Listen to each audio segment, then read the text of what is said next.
Hello students, this is Amendra and in this lecture we will discuss how to calculate mean deviation from the continuous series. Okay? तो हमने continuous series का एक question लिया है और इससे हम कैलकुलेट करेंगे मीन डेविएशन. ओके, सो अब मीन डेविएशन अगर हमें कैलकुलेट करना है तो हमें क्या क्या कैलकुलेट करना पड़ेगा. तो उसके लिए आपको फॉर्मूला पता होना चाहिए, है ना. क्योंकि यहाँ पर क्वेश्चन में क्या दिया है कि मीन डेविएशन निकालना है फ्रॉम मीन. इसका मतलब सबसे पहले आपको मीन फाइंड करना पड़ेगा और उसके बाद आपको मीन डेविएशन का फॉर्मूला यूज करना पड़ेगा. लेकिन जो सबसे बड़ी एक प्रॉब्लम आती है कि जब भी हम मीन डेविएशन कैलकुलेट करते हैं तो हम टेबल कैसे कंस्ट्रक्ट करें, टेबल कैसे बनाएं, है ना. तो आज हम उसके ऊपर भी डिस्कस करेंगे कि हम टेबल किस तरह से बनाते हैं. तो सबसे पहले आप देख रहे हो कि ये कंटिन्यूअस सीरीज है, क्लास इंटरवल्स गिवन है, स्टैंडर्ड फॉर्म में क्वेश्चन है, तो आपको कुछ भी कन्वर्ट करने की जरूरत नहीं है.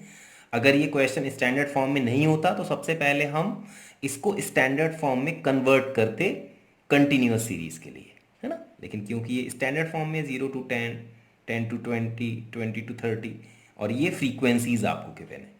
ठीक, तो सबसे पहले हम डेटा लिख लेंगे. तो यहाँ पर हमने लिख लिया मार्क्स और ये है number of students. Number of students means frequency. अब हम क्वेश्चन लिख लेंगे जो भी हमारे पास क्लास इंटरवल गिवन है और नंबर ऑफ स्टूडेंट्स जो हमारे पास गिवन है ना. तो मार्क्स हमारे पास कहाँ से कहाँ तक है, 0 to 10, 10 to 20, 20 to 30, 30 to 40 and 40 to 50. और इसके रिस्पेक्ट में फ्रीक्वेंसीज क्या गिवन है, नंबर ऑफ स्टूडेंट्स 14, 12, 20, 22 एंड 12. अब जब भी हम मीन डेविएशन फाइंड करेंगे उसके लिए हमें पहले मीन फाइंड करना पड़ेगा. और अगर हम कंटिन्यूअस सीरीज का मीन फाइंड करते हैं तो सबसे पहले हमें मिड वैल्यू फाइंड करनी होती है ना. तो हम यहां से मिड वैल्यू फाइंड कर लेंगे. Mid value means x. ठीक है, तो अब ये क्लास इंटरवल हो गया हमारा, ये क्लास इंटरवल हो गया और यहां से हमें x की वैल्यू कैसे मिलेगी, हम इनका मिड पॉइंट फाइंड कर लेंगे. तो सिंपल है, 0 + 10/2 5. और वैसे भी आपको लग रहा होगा इसका मिड पॉइंट क्या आएगा, 15, बिकॉज 10 + 20 30 अपॉन 2 करेंगे तो 15 आ जाएगा. इसका मिड पॉइंट आ जाएगा 25, 35 एंड 45. और अब एक्चुअली में जो कंटिन्यूअस सीरीज थी आपने उसको डिस्क्रीट सीरीज में कन्वर्ट कर लिया, है ना. तो जब हम mean deviation from mean find कर रहे हैं तो सबसे पहले क्योंकि हमें मीन फाइंड करना है और मीन अगर हमें फाइंड करना है तो हमें अपनी कंटिन्यूअस सीरीज को पहले डिस्क्रीट सीरीज में कन्वर्ट करना पड़ता है. ठीक, तो हमने कंटिन्यूअस सीरीज का जो क्लास इंटरवल था उसका मिड वैल्यू ले लिया और अब ये x और f हमारे पास डिस्क्रीट सीरीज की फॉर्म में आ गया. अब सबसे पहली बात कि अब आपको फॉर्मूला कौन सा यूज करना है, क्योंकि सबसे पहले आपको कैलकुलेट करना है मीन. ठीक, मीन फाइंड करने के लिए आपने 3 फॉर्मूले पढ़े थे. डायरेक्ट मेथड से आप मीन कैलकुलेट करते थे, शॉर्टकट मेथड से मीन कैलकुलेट करते थे और स्टेप डेविएशन मेथड से मीन कैलकुलेट करते थे. और जब भी हम कंटिन्यूअस सीरीज की बात करते हैं तो हमारे लिए स्टेप डेविएशन मेथड सबसे बेस्ट होता है मीन फाइंड करने के लिए.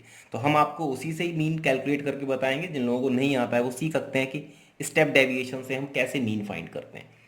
एक्स बार मीन्स मीन और इसका फॉर्मूला होता है a plus summation f d dash x upon n into i.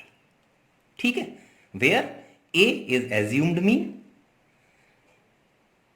dx होता है डेविएशन फ्रॉम मीन और डैश का मतलब हम i से डिवाइड कर देते हैं, है ना. ये पिछले लेक्चर में हमने डिस्कस भी किया है तो आप वहां से इसका रेफरेंस ले सकते हैं.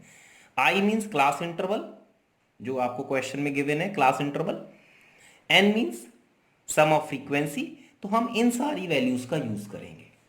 तो अब हम टेबल कैसे कंस्ट्रक्ट करें, तो देखो हमें क्या क्या चाहिए. सबसे पहले अगर हमें इसको कैलकुलेट करना है तो सबसे पहले हमें dx फाइंड करना पड़ेगा. dx means deviation from assumed mean. और अब हमें यहाँ पर x की वैल्यू में से एक एज्यूम मीन कैलकुलेट करना पड़ेगा, वो हमने ले लिया 25। तो a इज 25। तो अब हम x की वैल्यू में से इस एज्यूम मीन को सब्ट्रैक्ट कर देते हैं। तो हमें क्या मिल गया यहां से, -20 -10 0 10 एंड 20। अब डी डैश एक्स कैलकुलेट करने के लिए हमें क्या करना होता है, dx में से हम क्लास इंटरवल जो भी है उसका डिवाइड कर देते हैं। Class interval is 10, upper limit minus lower limit करेंगे तो 10 - 0 इज 10, 50 - 40 इज 10। तो क्लास इंटरवल का हमने डिवाइड कर दिया है ना, और यहां पर i की वैल्यू क्या आ गई, 10। ठीक है ना।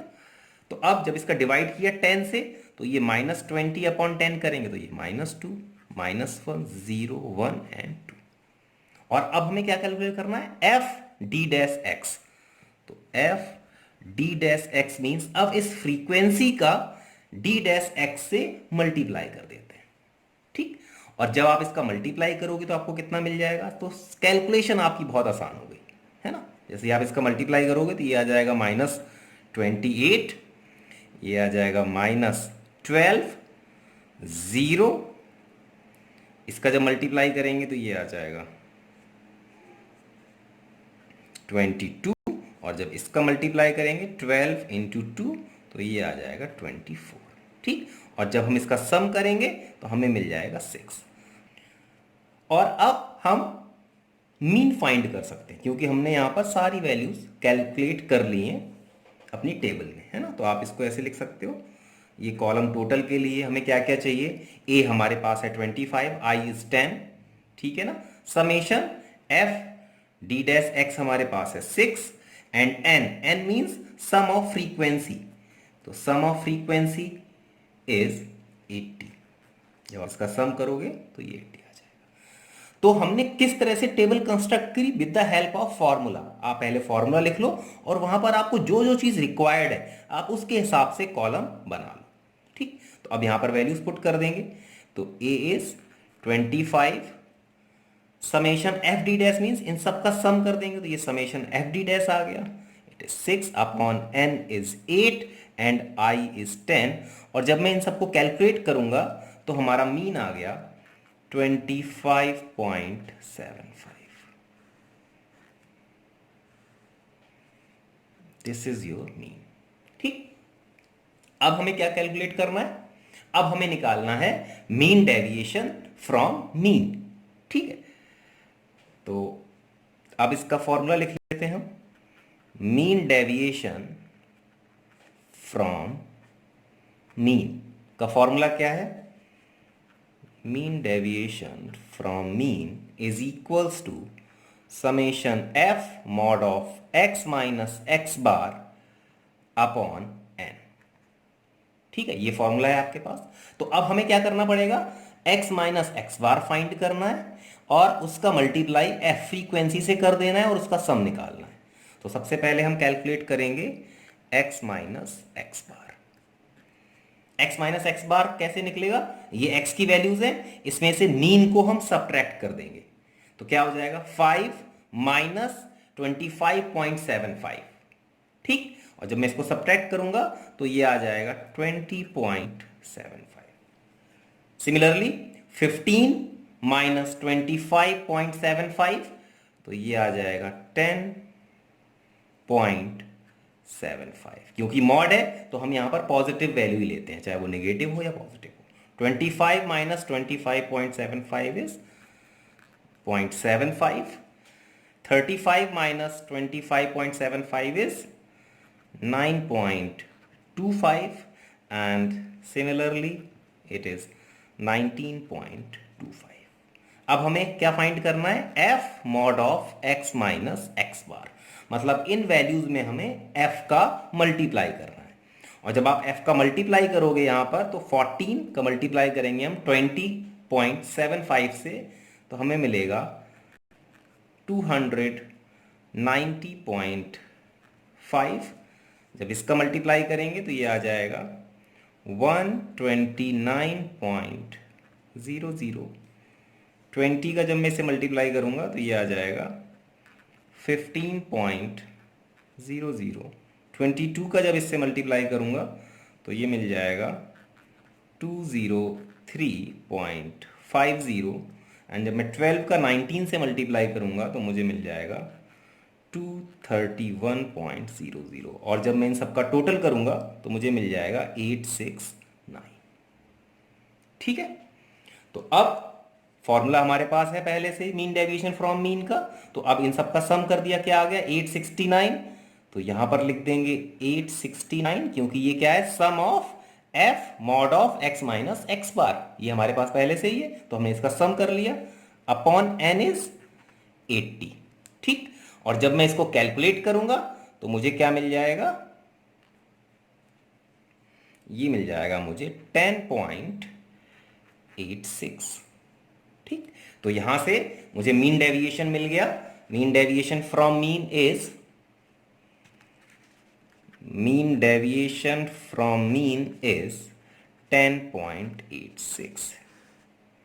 So this is your required answer. आपने मीन फाइंड कर लिया with the help of step deviation method, and mean deviation from mean find कर लिया। समटाइम्स आपसे वो कोफिशिएंट ऑफ मीन डेविएशन भी पूछ सकता है, so it is very easy, है ना, उसके लिए परेशान होने की बात नहीं है, हम यहां पर कैलकुलेट कर लेते हैं। Coefficient of mean deviation from mean is, formula आप सबको पता है क्योंकि हम पिछली क्लासेस में डिस्कस कर चुके हैं, mean deviation from mean upon mean. ठीक, तो ये क्या आ गया आपके पास, मीन डेविएशन कितना आ गया 10.86 अपॉन मीन इज 25.75, और जब हमने इसको कैलकुलेट किया तो coefficient of mean deviation from mean is 0.4217। सो ये आपने कोफिशिएंट ऑफ मीन डेविएशन भी फाइंड कर लिया, है ना, क्योंकि कई बार हमसे इस तरह से ही पूछता है कि calculate mean deviation from mean and it's coefficient, है ना। तो इस क्वेश्चन में आपने दो चीजें सीखी, पहला मीन फाइंड करना कि कंटिन्यूअस सीरीज के लिए हम स्टेप डेविएशन मेथड कैसे यूज करते हैं, okay, and mean deviation from mean कैसे कैलकुलेट करते हैं अगर हमें कंटिन्यूअस सीरीज गिवन हो। ठीक है, सो थैंक यू।